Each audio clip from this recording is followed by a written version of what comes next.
ಮನೆ ಇವತ್ತು ಭೂಕಂಪ ಆಗಿದೆ. ಇವತ್ತು ಅನೇಕರ ಮನೆಯಲ್ಲಿ ಭೂಕಂಪ, ಮನೆಯಲ್ಲಿ ನರಕ.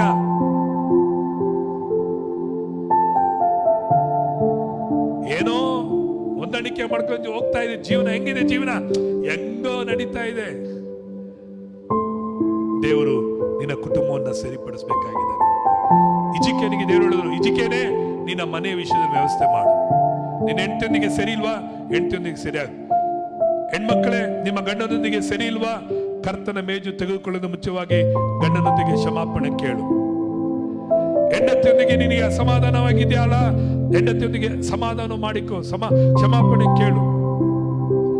ಮಕ್ಕಳಿರ, ನಿಮ್ಮ ತಂದೆ ತಾಯಿಗಳು ನಿಮ್ಮ ವಿಷಯದಲ್ಲಿ ವ್ಯಸನವಾಗಿದ್ದಾರ, ದುಃಖವಾಗಿದ್ದಾರ, ಅದು ನಿಮಗೆ ಒಳ್ಳೇದಾಗಲ್ಲ. ನಿಮ್ಮ ತಂದೆ ತಾಯಿಗಳ ಕ್ಷಮಾಪಣೆ ಕೇಳ್ರಿ, ರೀಕನ್ಸಲೇಷನ್ ಆಗ್ರಿ, ಮತ್ತೆ ಒಂದ್ ಮಾಡ್ಕೊಳ್ರಿ. ಅಲ್ಲಿ ಸರಿ, ಮನೆಯಲ್ಲಿ ಸರಿ ಇಲ್ದಿದ್ದವರು ಸಭೆಯಲ್ಲಿ ಸರಿಯಕ್ಕಾಗಲ್ಲ.